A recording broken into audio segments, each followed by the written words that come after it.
Greetings. This is General CJG here, coming to you with the latest State of Star Wars podcast. And this time, I'm joined here by my co-hosts. Jedi Master Daniel 96 standing by. And this is the Spider-Fan Maniac. Mm-hmm. Yep. And returning from previous State of Star Wars podcast, we have... Greetings, mortals. It's the Shadow King, King Nasru, here to tell you a story about a warrior who delved in the powers of darkness and became greater for it. You should all follow his example. Yes, indeed. And also, we got a brand new co-host joining us. Introduce yourself. Hey, this is Captain Henson. You might remember me from a handful of Council in Exile podcasts. Signing on. Indeed. So, without further ado, let us begin our discussion on the Expanded Universe comic Jedi vs. Sith, released in 2001. So, let's begin with talking about its art style and any sort of stuff that we find interesting about the comic. Not the story, by the way, or you connections. Not yet. So, let's go. Who wants to go first? I guess I'll go. Okay. I thought the art style was decent. It's not. I'd say it's a different compared to the other Star Wars Dark Horse comics. Mm-hmm. Like a different art style compared to usual. Like the extent of like Republic, Legacy, Dark Times, etc. Like it's a different art style than those. Mm-hmm. Yeah. Anything else? That's it. Okay. Next. I'll go. What I could notice about this comic is like it uses some kind of ancient Europe, or at least not modern Europe, that's for sure. And unlike other Star Wars media, which features futuristic architectures or technology or armor, this thing, everything here looks really old. I don't know if that's the actual in-universe thing or it's just the art style, but yeah, I did notice that.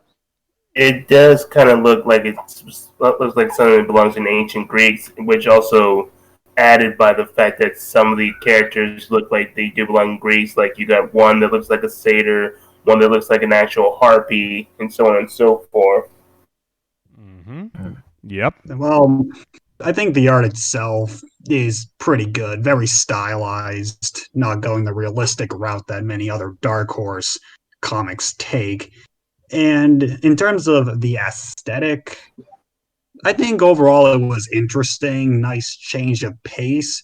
It does look really weird given the timeline, but I think overall it gives it a unique look that makes the comic itself unique amongst the rest. Yeah. In my case, I think the art style is fine, though I do not like how some characters like Darth Bane look, mostly because I've seen him in other cover art, so I know how he realistically looks like in Star Wars. So that definitely not my preference, how he looks like in here. Because he has those wide eyes that make him look like he belongs like a DC comic or something. I personally didn't have a problem with that. Well, no, not just that. It's also like how he's completely like drawn. Like if you check how he looks in the cover arts of the Darth Bane trilogy, or even a few of the Essential Guides, and compared to how he looks in the actual comic, you pretty much prefer how he looks realistically compared to the animated and cartoony. I don't want to say cartoony because I know it's supposed to be serious, but it doesn't look too appealing to me compared to what I've seen in the other sources. I think there was only one example of the comic art of Darth Bane that I didn't like, and I think that was one trying to depict him being covered in by the Orbalisk. Oh, Bane of the Sith, if I recall. I think it looks like this because before this, the only actual representation of Darth Bane was like a freaking short story called Bane of the Sith. That's the only thing you could base his appearance in. So for the time, this was the most realistic depiction of Darth Bane. Yeah, indeed. Visually. Mm-hmm. Yeah. Mind you, this was all before the Darth Bane trilogy, the Essential Guides, well, the newer ones, and more. So, yeah. Yeah, because Bane looks even more hideous in the Bane of the Sith story. Of course, yeah. So, anything else to mention, or shall we get on with I the think that story? pretty much covers it. Okay, then I guess now we go issue by issue, starting with the first issue. So, who wants to narrate the summary? I'll go. Okay. There's a kid who's found some kind of a Mandalorian armor, right? Yeah. And then the kid is like, I guess it's a scavenger family. And then a kid picks up a lightsaber, and the kid is unlucky because the lightsaber belongs to Darth freaking Bane. And Darth Bane kills every single member of the family. How unfortunate. Yep. And now we get to a story with 3 cousins. Tomcat, Bug, and Rain. Yeah. Now, the thing you have to remember here is like Tomcat and Rain is important, but Bug is not important. So yeah. We'll get into detail later why. And then they meet up with a Jedi Master called, what was his name again? Tor. And then they try to take them to Ruusan. In the meantime, in Ruusan, there's a battle going on between Jedi and the Sith. Well, it's called Jedi versus Sith for a reason, right? Yeah. And then the kids are now going to Ruusan. And then they also see some rich-looking kids, I guess, right? Kinda, yeah. Yeah. And then their ship gets shot down by the Sith ship. Okay. And then Tomcat and Rain get separated. Now, Bane is like poison and looks for a healer. This may not be a spoiler, but the healer's name is Khalib, right? Yeah. Yeah, but that's future references. And Bane threatens Khalib with his daughter to get a cure, and that's how number 1 ends. Yeah. So, what do you guys say something else to keep in mind is at this point, Rain isn't attuned to the Force like her 2 cousins. Yeah. So they would have us believe. So, guys, what do you all think of this first issue? I thought it was a decent start, and I thought it was pretty interesting how that part of the Mandalorian armor was found. I thought it was pretty cool. Thought it was a good introduction to Darth Bane as a character, given that at this point all we had was the short story, right? Yeah. And the Darth Phantom Bane Menace. is first I was about to say the Phantom Menace novelization. They mention him. Yeah, like actually seeing him, but yeah, and also getting introduction to the cousins, we get to see each of their personalities and the start of their various arcs. Yep, indeed. Some of which are better than others. Yes, indeed. Something that I gotta mention regarding the Jedi at this point, it's like they're already facing the Sith. This is before we get to the next issue, if we know who the specific Sith group is. But they're basically fighting them. They're trying to get any sort of recruits, going as far as recruiting the 3 kids, which I guess shows standards. Yeah, they're desperate. Yeah. So yeah, they're pretty desperate, even going as far as getting kids. Oh, man, that's gotta be something. Oh, and yeah, those 2 rich kids. Yeah, we never saw them again. Yeah, they die almost immediately. Yeah. But they do kind of look annoying also, so I didn't care for them. I mean, they don't look like bad people per se, but they somehow bother the hell out of me, and somehow they get on my nerves. So yeah, it's a good thing they just disappear. Yeah, because one of them questions one of the characters' names, right? Tomcat. Yeah. Yeah, that's I it. found And then- Tomcat to be far more annoying. That's something. At least he actually has a personality. Bug. Oh, That's just me. God, those nicknames. Get used to them. Yeah, just no. From now on, let's just call Tomcat Darabit. Okay, let's not use stupid something like Tomcat. But we do get Daravit's name in this first issue, but we don't get the other names until later. Yeah, Yeah. let's Rain's real name is actually a a reveal, I guess, later on. Yeah. Yeah, so we just kept calling her that. It kind of cheapens the reveal. True. For the sake of, I guess, the comic, let's go by order. For now, we just got there a bit. Yeah. Alright. So, anything else to mention in the first issue? I said what I need to say. One thing I could notice, Bane is like Bane for some reason is like in a desperate state and he needs to survive, right? I mean, we do know the context because we read the EU, but for some reason, Bane is like looking for a cure, and he kills everyone that is in his way, right? Yeah. Well, Yeah, this comic does have a problem of like assuming you know the story. Does it just like makes mentions of things without the context behind it? yeah, that is something we'll get into the next issue because they actually do explain how Bane got poisoned, kind of. So, I guess better that we get to the second issue then. So, okay, well, let's just say that Darabit and Buck and Thor God.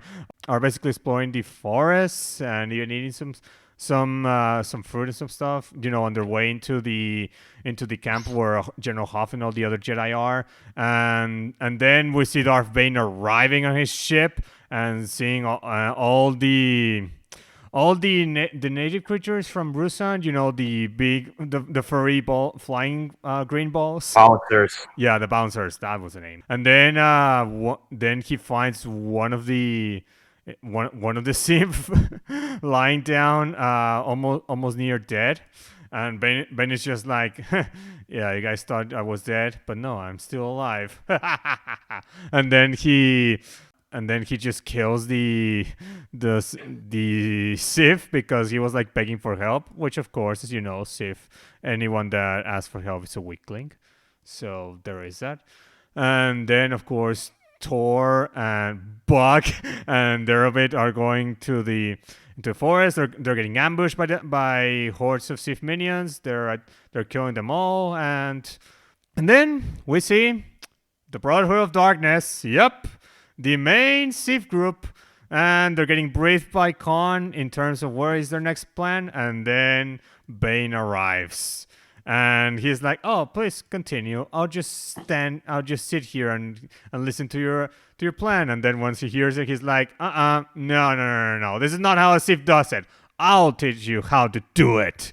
And then he goes and makes his own plan, and we'll see in a minute what it is.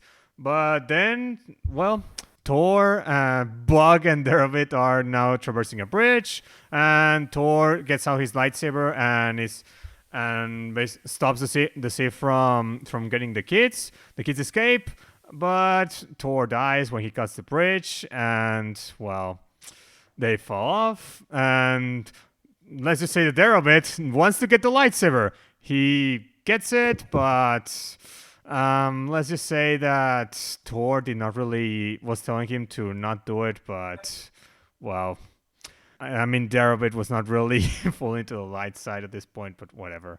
So then there's Bane talking with Gitany, and this is where it's revealed that it was her who actually poisoned him with a kiss. But yeah, that's how he was poisoned, and they're just talking about stuff and how the end of the Jedi and everything. And well, there's not much else except that the Jedi managed to rescue the kids before they got slaughtered by the Sith. And basically, the one that leading the Jedi to rescue them were Keel Charney.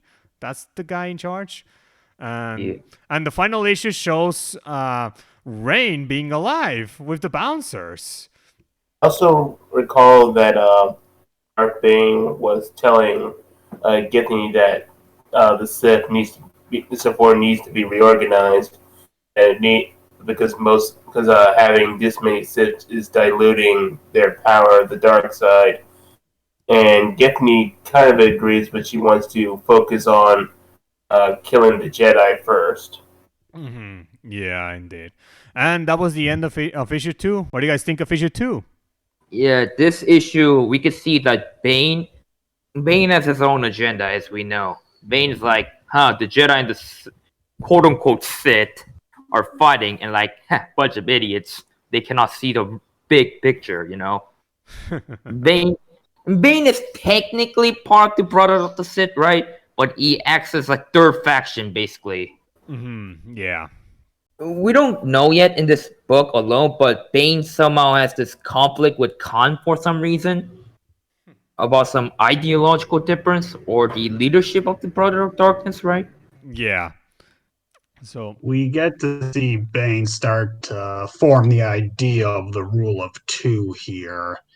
The idea that, with the dark side being diluted with so much dark side users, the numbers need to be whittled down. And then Githany, he says this should be down to like one source, but Githany says, or maybe two. And what was it? Two will be fine. And it's like, whoa, was it this issue? Like, not everyone on our side is a good person, and not everyone, the Brotherhood of Darkness, is a bad person. So it's like, there's some kind of a gray area in this thing. yeah, kind of. Especially with what we see later on. Oh yeah. and you get to see that when after Darabit kills a girl, he noticed that he regrets her. What, I don't know what's the exact word I should explain, but he kind of thinks like even children are fighting each other for a war, and it's like reflects on that. Yeah. I think what you're trying to say is you kind of had an epiphany. Yeah. Indeed. So, Daniel, thoughts on this issue? I thought it was a solid issue. Like it was a solid second issue. Like because I've read this in trade paperback, so because it's all like in the trade paperback, it's all one story. Okay. Well, I myself, I like the issue. I like where it was going. So it was pretty cool to me. Art style still fine, just like the first one. Not much there. So yeah, there's that. Anything else to say? I think I said my part. There was ahead, the Joey. scene with Darabit getting Thor's lightsaber, and it's like other man's lightsaber is not good or something, right? Yeah. And we get to see that Darabit isn't really, about the Jedi way. He just likes the cool and the stories of the Jedi. I mean, which is later expanded in other issues, but for now. To an obnoxious degree. Yeah. But we'll see that in the next issue. Oh yes. It's basically hero worship. Yep. So, issue 3. Now it goes with. Now it's your turn, Henson, for the summary. All right, so issue 3 opens up with a conversation between Lord Hoth and Pentegar, two Jedi, basically going through what their lives were like before this war and how the war has fundamentally changed them. Then we get to see Bug and Deverit in the camp eating, but Deverit's being a pouty bitch. And he's basically complaining about the fact that the Jedi are nothing like what he heard in the songs, stories, and legends. Even going as far as to say that Tor wasn't a real Jedi. Him and Bug get into a fight, and then Deverit fights with a cook in a very funny scene in the gut, and then runs away crying. Then we meet back up with Rain, who's with the bouncer. They're having a nice conversation, getting to learn more about how the bouncers operate. Then we head back to Deverit, who runs into General Charney, and they speed off, get into a fight with an army, Brotherhood. They see Deverit kills a few people and even thinks he kills a Dark Lord, but then we find out that there weren't any Dark Lords there. Cut back to Bane and the Brotherhood, about to go through a plan that could or would have destroyed all the Jedi, and it probably would have led to the destruction of the entire Brotherhood except Bane. We cut back to Rain sleeping, wakes up, and we see around her the forests or the trees starting to die, and the issue ends. Yep. So, what do you guys think of this issue? And I think, in my opinion, I think to me, like the middle act, like because I read this through a trade paperback, so I think there's a bit of some bits of a slower pace in the middle act of the story. Kinda, That's just me. kinda. You could say that. Yeah. I think this is where things really start to pick up, especially seeing Rain and the Bouncers and learning more about what they're all about. Yeah. I also find it interesting that Darth Bane kind of mentions how the Brotherhood of Darkness is pretty much serving themselves, and kind of finds that's kind of foolish when he goes like real Sith serve the dark side. Mm-hmm. Yeah. The And what I notice is Derobit is constantly acting arrogant, and one.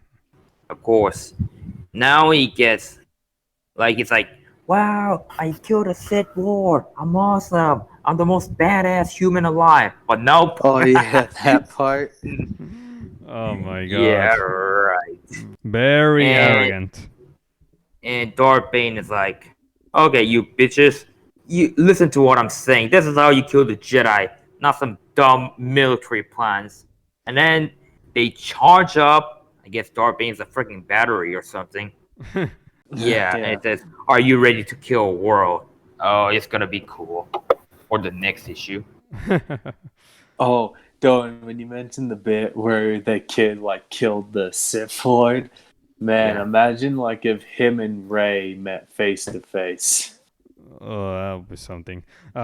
So something of So, by the way, this is the first time we, I guess, see. Oh, we'll get into it later. But a certain technique that we'll see towards the end of this comic that it pretty much changed everything in regards to the Sith order. So, Oh, yes. yeah. So this is gonna get interesting. So my thoughts on this issue.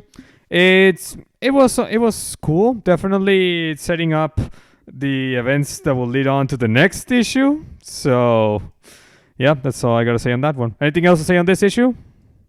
I pretty much said a bit, and then the bit where when I mentioned when that kid and him and Rey met face to face, that was like, a little joke there. It felt very cathartic to have Deborah punched in the gut. Yeah, indeed. Well, I guess now we go to the next issue. Who wants to narrate this one? All right, issue 4. So opens up with a battle between Jedi and group of the Brotherhood, ends with all of them being killed and all the surrounding wildlife. We cut back to Bane and the Brotherhood, where we see that Khan and everyone else stopped. Bane asks why, and everyone's all gung-ho about killing the Jedi themselves. Bane says, no, that's stupid, but everyone's really gung-ho about killing a Jedi, and obviously that pisses off Bane. One of them, Kopesh, he says that they fear Bane, and Bane's final word here is Khan has the army he deserves. We cut back to Deverett and General Charney at that very battlefield. Few of the only survivors. Deverett is, of course, shocked that all the Jedi here died because, goes against everything he's ever heard. And when Charney tells him to help out one of the injured Brotherhood members, again, he's shocked. Wants to kill him, but then the Brotherhood finally come. Deverett loses his saber, quote unquote his, starts freaking out. Also find out that Githany and Charney had a thing. War fighting ensues.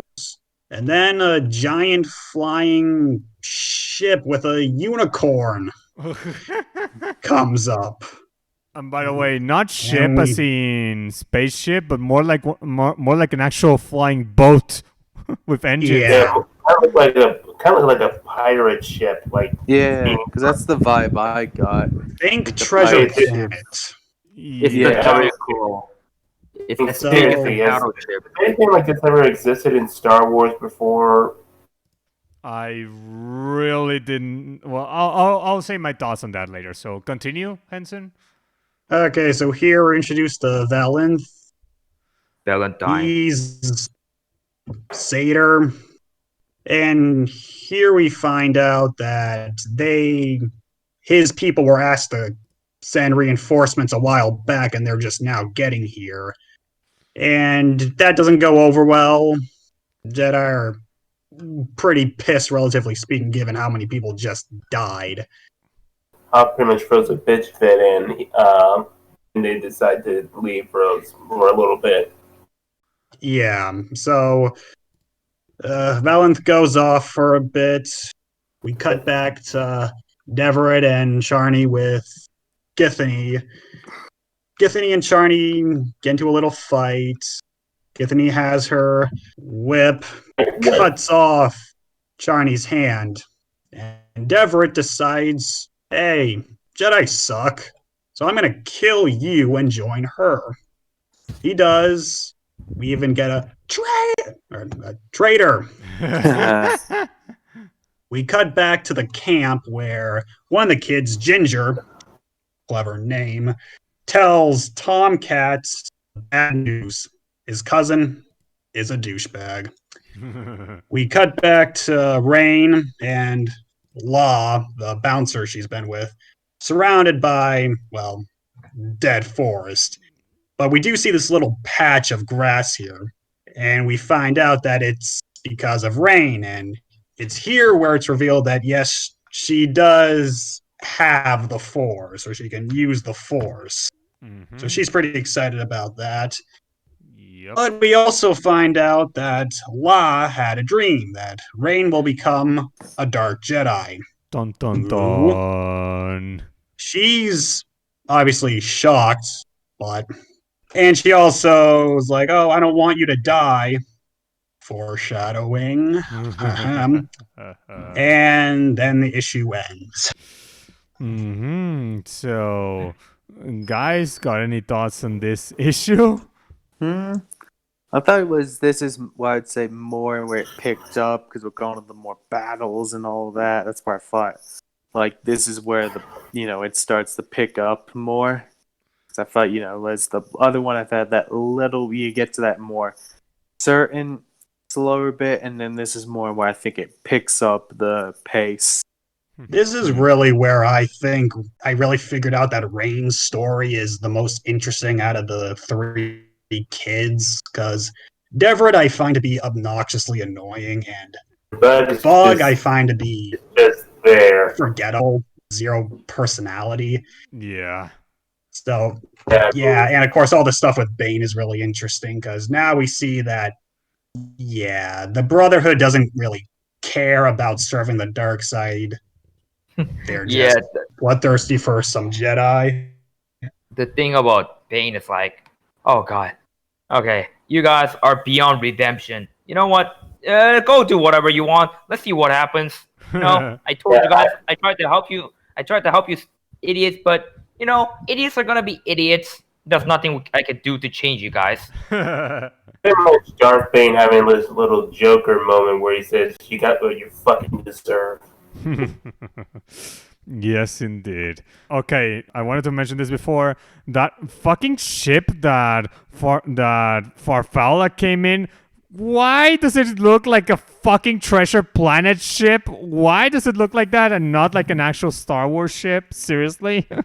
What the fuck? Yeah, the thing about these things, I mean, not exactly, but Tales of the Jedi, kind of a weird looking ship. But Tales of the Jedi is like 2,000 something or 4,000 something years before this, so at least it makes sense. But even those ships actually looked more sci-fi. This one looks straight up of something of a child's play toys or something. I mean, is this even It's canon more like or- something you expect from a fantasy story. Yeah, that's the Indeed. thing, because as you said, it does when reading it. Yeah, you do get that Yeah, because when I saw that panel when reading it, I was like, yeah, it does look like a pirate ship. Because It it really is. does look like it came straight out of Yeah. Treasure Planet. It Yeah. really does. Treasure Island to be more accurate.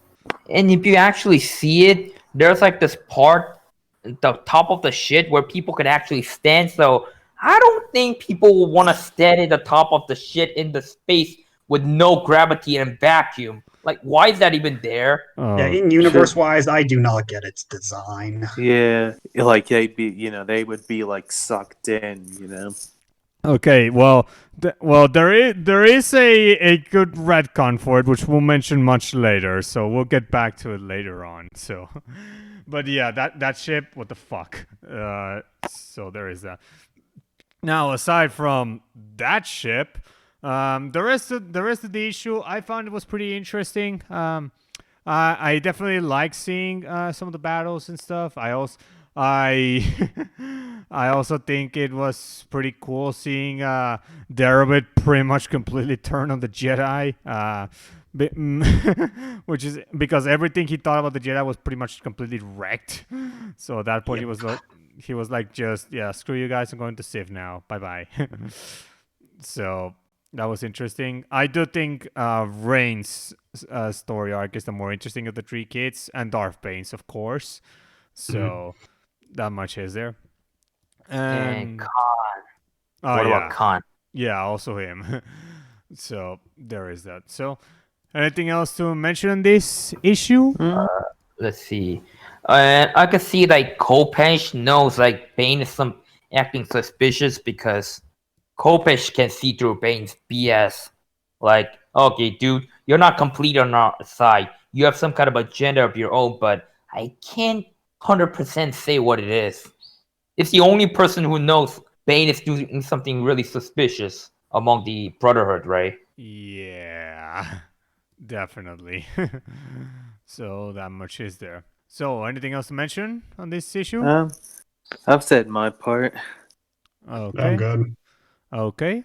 Well, then we go on to the next issue. So, I guess in this one, Daniel, you want to take it or shall I take I'll it? do the end. Okay, I'll take this one then. Okay, so in this one, well, the bouncers arrive at one of the tents that is attending the wounded of the Jedi, and for some reason, the Jedi are just killing them, like the bouncers. Like, I mean, that's pretty bloodthirsty for the Jedi. I thought the Jedi were not only the servants of the light side and also supposed to give mercy to even the innocent people. So I don't know why they're killing the bouncers, but okay. So there's that. I mean, people who are familiar with like the old Republic era shouldn't be too surprised that some Jedi act like dicks. Of course, yeah. That much is there. So yeah, and then of course the forces are getting ready to fight. So Bug is now going to get ready to enlist in the battle, and Hoff is like, excellent, you can join in, and that's where we get his name, Hardin. Yeah, Bug's name is Hardin. Great name there. I still won't remember you in 3 seconds. Yep. So now we got the name of him. So, yep. Then Darabit wakes up to find the kitten is giving him some Sith robes, something to at least not look at those old rags, which is fine. And they're being summoned to the cave, which, yeah, you'll see why they're being summoned to the cave soon enough. So there's that. Then Rain is hanging out with the bouncers. She tried to kind of to kill the Dark Jedi inside her, kind of, but it was kind of a dream in some way. So now she just wants to be a Jedi, just as the bouncer is telling her. So No, she was gonna kill herself to prevent this, sure, but then she figured that she could, make her own destiny, and that's what that was all about. Yeah, indeed. And then there's the Jedi going crazy, killing all the other bouncers, and then one of the messengers of Farfalla arrives and gives a message to General Hoff. Hoff apologizes for what happened previously and sends it to Farfalla. And then we go back to the cave where we see that they're apparently getting ready for the dot bomb, and Gitani decides to live with there a bit away from the cave because, well, they're gonna start the I just mentioned it, the dot bomb. This issue mentions the name anyway, so there's no spoiling there. And here we see that Khan is a bit crazy. He even has red eyes. So Bulging red eyes. I guess that attack that Varfala did made him go crazy. So there's that. And then we get back to the treasure planet ship. Even the people are outside the ship. Seriously? People are standing on top of it. I know.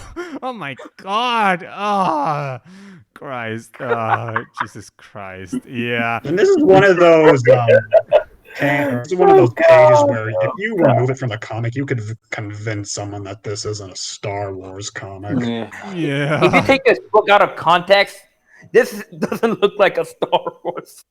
I know. What were Yeah. these people thinking? I don't have no fucking idea, but there's that. Oh, but then we get into some good shit.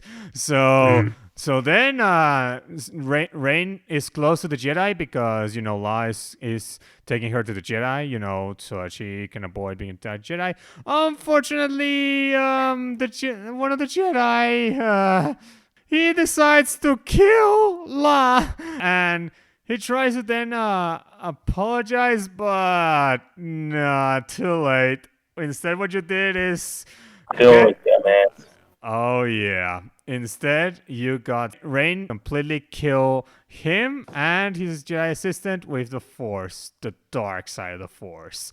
Using the Force to break their necks. Oh Mhm. yes. I'd also like to add that before shooting the arrow, he says, "I can't let the bouncer in our ranks." So the bouncers were seemingly having some kind of effect. He even mentions that he hadn't slept in 2 days, so I think the bouncers being there kind of played a mental role in kind of screwing them up.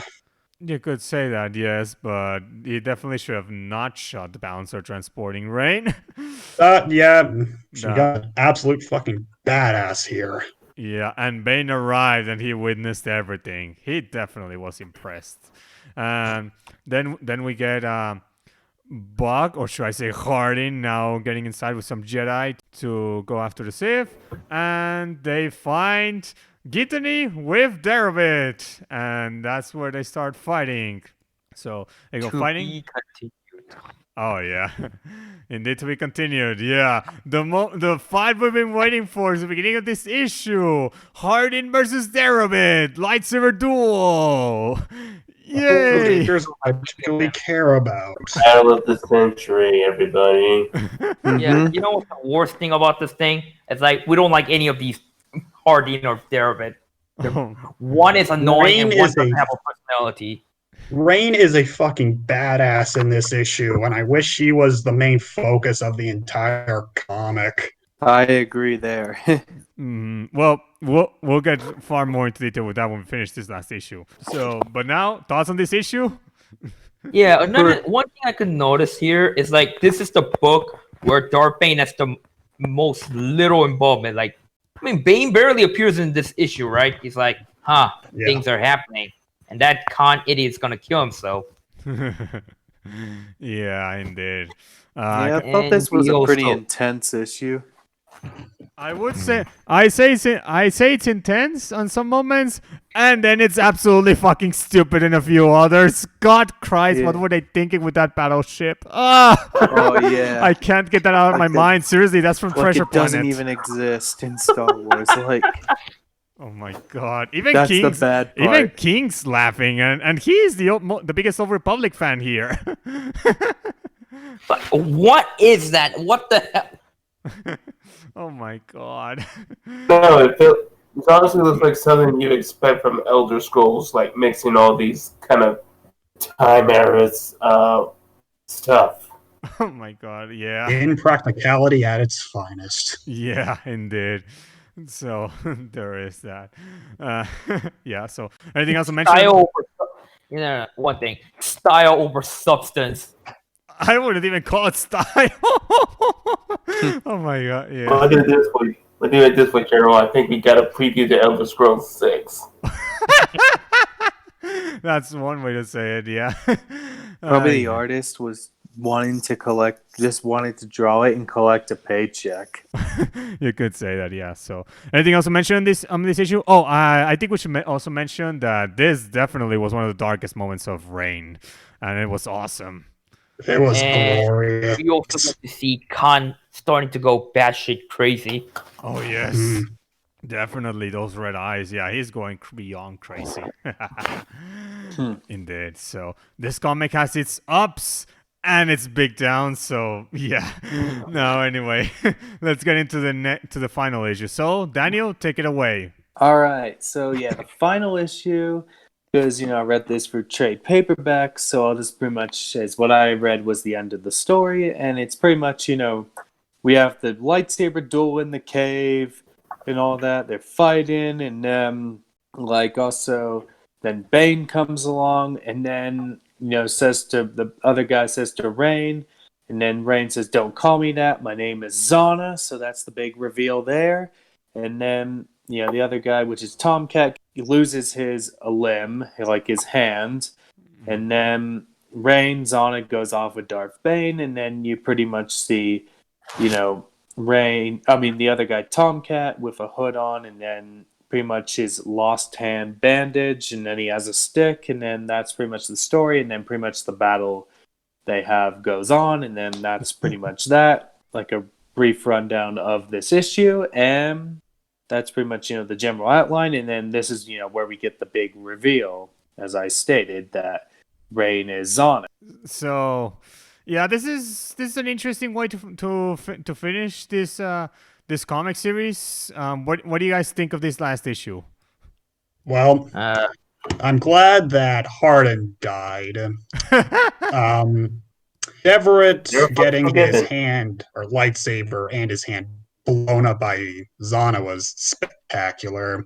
Zana going off at Bane, can't wait to see more of them. And It was I will also- say this: the moment Deverett stopped with the Jedi worship and stopped being an annoying little shit, I actually started to like his character more. So, yeah. I also kind of thought it was kind of fun / interesting seeing David not being affected by the thought bomb and realizing the implications of that. Yeah, that's something I'll have a question about later on, because I am interested in how that's possible. yeah, one thing I was like looking is like the dot bomb is like this. What is this shiny metal looking egg, right? Yeah. Yeah. And then Darab is like listening, and like the voices are inside there or something, right? Like their souls are captured or something. No. Yeah. How the thought bomb works is once it explodes, it basically just sucks the life and soul of everyone inside the blast. No, I radius. think of force sensitives only. Well, yeah, for sensitives only, of course. They're supposed to be taken into that shiny egg, but for some reason it didn't affect Darrowbit, which it's surprising. I mean, that's something. So- And Gittany is like, Bane, I'll be your apprentice. Wait, who the hell are you, Grandma? Get away from here. Yeah, indeed. So there is that. Then of course Darth Bane arrived with Sana there to investigate and yeah, and of course that's when we get Sana exploding the hand and stuff. So yeah, it's pretty interesting stuff. So anything else to Yeah, mention in but- this comic issue? Xana and Bane's story does not end here, but that's a different one. Oh, we'll get into that in the next section of this podcast. So yeah, anything else to mention? I said my part. Okay. Well, I guess now we go into the expanded universe connection / legacy that this comic left into the expanded universe. So we'll begin with the most obvious one. This comic was mostly retconned by the Darth Bane trilogy. Especially Path of Destruction and Rope 2. Yeah. So there's that. So Oh, And let's mention this. So this thing originally, let's talk about this whole thing came to exist. It's like in the 1990s, there was this one video game called Dark Forces 2. Mhm. Have you ever heard of it? yeah. Yes. Yeah. Right. Yes. Of course. And then in one of the levels, you actually go to the Valley of the Jedi and the Ruusan, right? Who Mhm. actually played the game? I'm not actually an expert. I have, but I have not finished it whatsoever. The Dark Forces novella actually references more about this thing, and Kyle Katarn has a vision about something, and he sees Khan and the brother of Sith dying during the thought bomb in Ruusan. For some reason, they're called Dark Jedi, which we know maybe they are, right? Kinda, They're yeah. not real Sith. Kinda, be yeah. honest. You could say that. And in 1999, with the release of the Phantom Menace novelization, there comes the awesome Darth Bane reference. Yeah. Yeah, why not combine those two? Dark Forces things and the Phantom Menace novelization. And then we get Jedi versus Sith. Oh yeah. That's how Which comes out 2 years later after the Phantom Menace. Mm-hmm. Yeah, that much is correct. I mean, to be honest, there's like a reference. When did the first Essential Chronology came out? As in from the one from the 90s or 2000. No, the 2000, the first one, Came out not the new. somewhere in 2000, 2001, if I recall. I see. Yeah, so we gotta actually get to have a story about Darth Bane, and well, this is not the first Darth Bane story. It's the second one. Yeah. There's the Bane of the Sith. Mhm. Anyways. By the way, it came out in April 4, 2000. The first Essential Chronology. Oh. Yeah, in the Essential Chronology, it states that Bane got rid of the Brother of Darkness and created the Rule of Two or something. I don't exactly remember the whole thing. Yeah, it's basically taking what the Phantom Menace novelization said and just putting it there. Yeah. So that much is there. We're gonna mention. Okay, so how does this comic differ from the Path of Destruction and Rule of Two? I think we should mention the major parts that were changed. Oh, hell of a lot. Seriously. This comic is outdated. It is. Okay. Let's not forget that the dialogues are basically changed. Yeah. That's the minimum. Let's Mhm. see. Yeah. Okay. First thing to mention, and this one is good news, and all of you guys will agree with me. The freaking treasure planet ship, it got changed into an actual gunship in Path of Destruction. So it actually is described more of a legitimate starship than a fucking treasure planet ship. Yeah. What was that? What the hell was that thing? I don't know, but thank God Drew Karpyshyn changed it. Thank God. Oh, What about the And kids? another- What happened to them? Well, Zana's. Yeah, we know what happens to Zana because she's Mhm. Darth Bane's apprentice. We also know what happens Oh. to Darabate, actually, because he also showed up in Rule of Two. yeah. Another thing is, this comic makes it look like Darth Bane and Khan has been knowing each other for a long time, right? Mhm. Yeah. But the novel makes it clear that the Battle of Ruusan was the first time Khan met Darth Bane. Kind of, yeah, but as we both know, Bane has pretty much been a part of the Brotherhood of Darkness for a long time, even studied under them. So it makes a lot more sense that they have conflict between them compared to this comic where it wants us to, I guess, already be invested in the conflict between Bane and the Brotherhood of Darkness, even though this is the first time we actually saw them. So, yeah, that's one of the things that this comic also is kind of outdated in terms of continuity. Also, fun fact, Hardin, he is mentioned in the Darth Bane trilogy, but he doesn't show up. Yeah. So Because the nothing Path of of value is Destruction is- lost. Yeah. I mean, Path of Destruction is Bane's story, not Darabit or Zana or the other characters. Yeah, indeed. It's the Dark Bane trilogy, not the annoying three little shit trilogy. Well, two of them are annoying little shits. Yeah, least. indeed. Indeed. And the Path of Destruction novel actually expands the relationship between Githany and Cherney.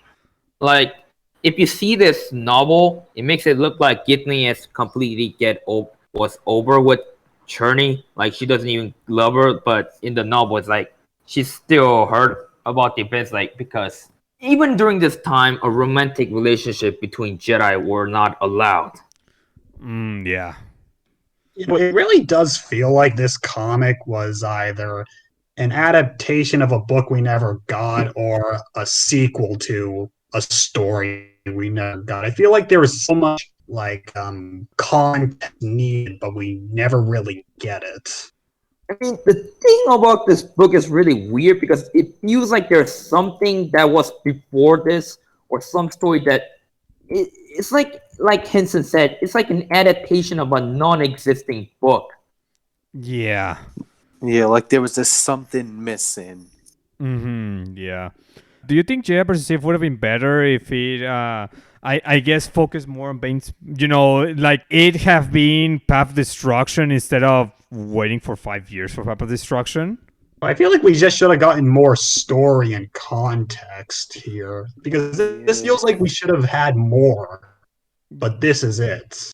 Yeah. Like I feel like it did kind of deserve a sequel, but later on you already have Darth Zahn as Darth Bane's apprentice, so it is that's sort of the sequel to an extent. But around the time when reading it, you did feel like when it came out in 2001, you did feel like there does need to be a sequel or even a prequel to explore the stuff introduced. Yeah, because it's just more because when you're kind of reading it, it's sort of like it's you kind of have to read it carefully to process it in a way. I wish there was more, like maybe could have made this comic series longer or something, or could have been a mini series, where comics like to have those number ones. What I mean by there. Yeah, I mean, there's so many things that are implied in this book, like why was Bane poisoned, or why is Bane this planet? There's so many things the reader is asking the question, but it's not answered within this comic.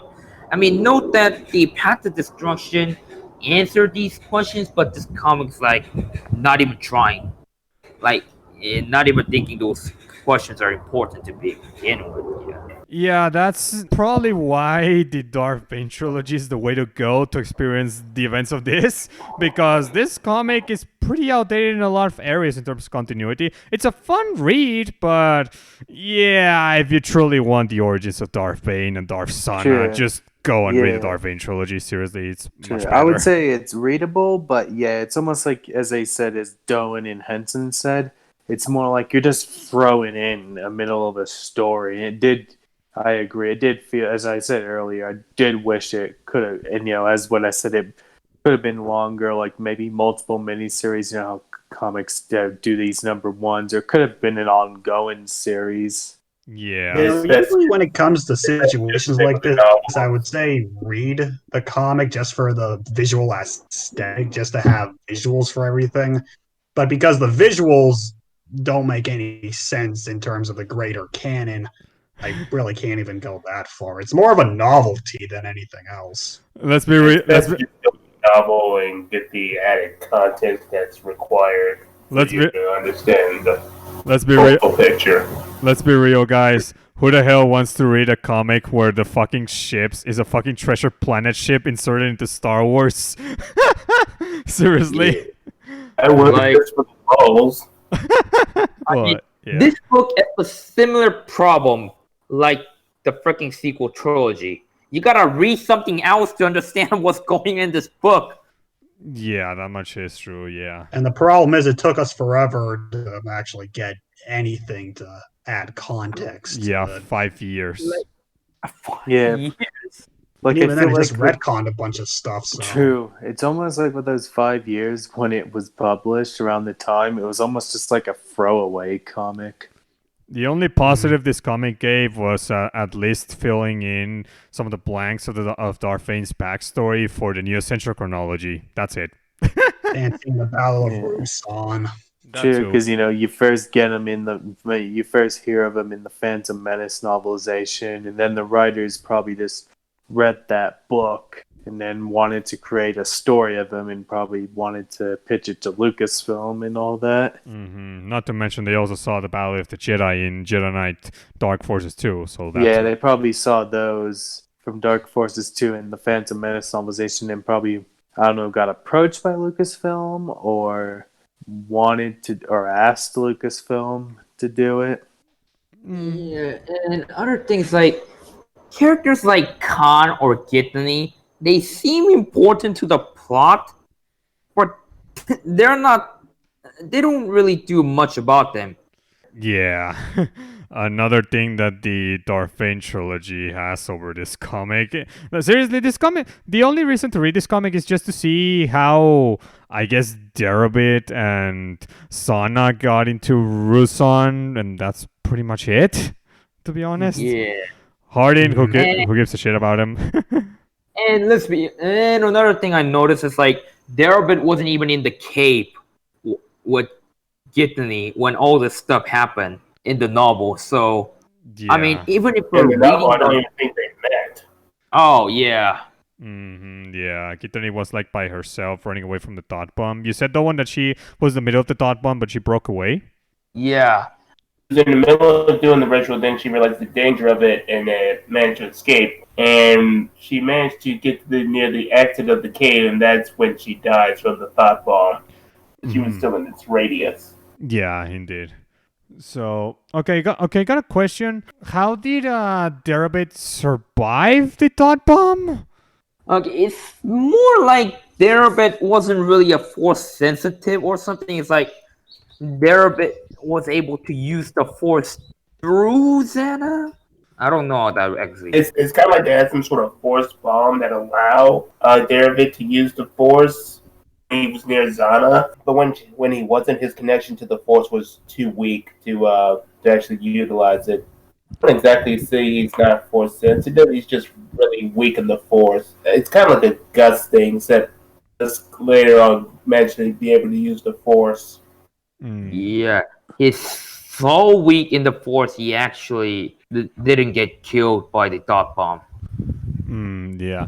So, according to Wikipedia, it says that the New Central Chronology, Dark Forces Saga, and Book of the Sith, Jedi Secrets of the Dark Side identify Darabit as Sana's brother, not cousin. And that's just a minor contradiction. It is a minor one, yeah. Oh, Though, guys. actually, him being Sana's brother actually makes more sense why they have some sort of bond compared to cousins. So that much is there. The cousins can be close. I'm close with some of my cousins.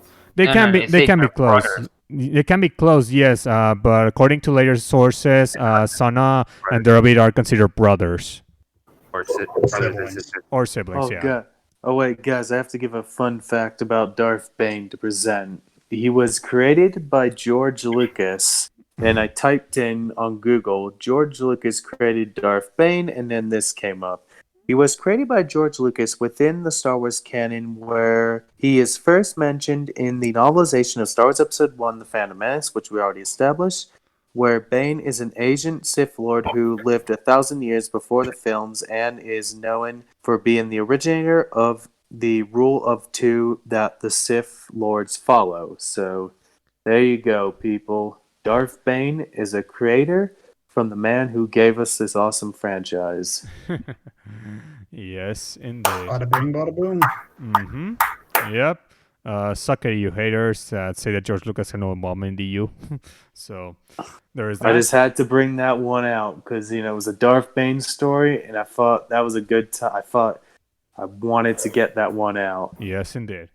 So, yeah, apparently Darabit and Sana are indeed siblings, and Darabit, it was debated if he was force sensitive or not, but then Rule of Two said that he was force sensitive, but very slightly, which is probably why that force bond you were talking about, King, seems to be what shows, what if he was or not. So, there's that. And yeah, any other connections that this comic has, or should I say how much the book trilogy retcons it? Let's see what connection. The only connection I could think about with other EU stuff is Dark Forces, obvious Dark Forces 2 and its novels. Of course, yeah. And let's see, did they mention other things? Not much. We can't go into too much detail with the connections in the Darth Bane trilogy because that's going to be for a podcast or a later day, unless it is mentioned in this comic here. Which so no Korriban yet, guys. As much as probably I want to Bane of mention the it. Sith. Let's say Bane of the Sith stories get mentioned. I mean, Bane of the Sith is after this comic, but it was released before, so yeah. Yeah. Or yeah, they mentioned the Mandalorians. Oh yeah, they did mention the Mandalorians, which is interesting. That is. Yeah, that's another thing. Because, where the kid finds the part of Mandalorian armor. Yeah. And the Phantom Menace novelization, obviously. Yeah. Definitely. And yeah, the term Mandalorian even comes from Empire Strikes Back sketchbook. Yes, indeed. Yeah. Other than that, I don't think there are any references. Yeah, I think that's pretty much it for now. So, yeah. So, anything else to say, guys? I said my No. part. I think that's everything. Okay. Well, in that case, let's get on to the conclusion. So, final thoughts on this comic. Who goes first? I'll go. Okay. Yeah, I'd say it's readable, and it's pretty much, just like a little sort of fun kind of comic. And, this is like where we visually see Darth Bane in a comic book, as, where first mentioned in the episode 1 novelization. Around this time, you get to see him more in comic form. And, and as I said, as we mentioned, I wish maybe there could have been a little more with this. And it's, give it a shot if you want to. I mean, go ahead and read it. And that's pretty much all I got to say. Okay. Next. One thing I could say about this comic is this comic is not an accurate representation of what actually happened during Battle of Ruusan. So yeah, you better read the Bane trilogy because it will just confuse your head. But if you want to see what's the inspiration or the idea behind the Bane trilogy, then yeah, you can still read this. Yeah, I'm done. Okay. Next. Well, so overall, I think the comic is good. It's not the best. It feels like we're missing a bunch of context and missing, future stories. The characters range from either forgettable to obnoxiously annoying.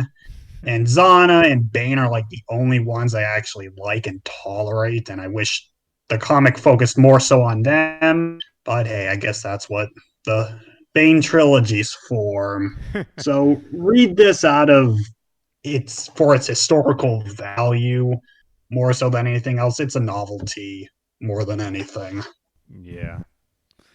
King. I will say the story is still good, but like you said, context could have been used to flesh out these characters, which is what the Bane trilogy novels were for. The art style is good for what it is. I've heard so many people have your gripes, but I think that's kind of subjective. I mean, the only thing that feels really out of left field and is objectively shouldn't not have been there was that pirate ship.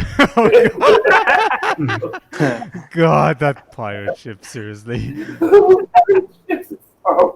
God. But anyway, I don't know, it's still good. It just needed more context and needed fleshing out the characters. But I feel like the only annoying people were like Parabit and Bug. I mean, everybody else was fine. I feel like the best characters in it were Bane, Zana, and Giffany to an extent. Okay. So my thoughts is this comic is decent. You can have some fun with it. Though if you want the true depictions of the Ruusan battle and the origins of Bane, Sauna, and Brotherhood of Darkness to some extent, then yeah, read the Darth Bane trilogy.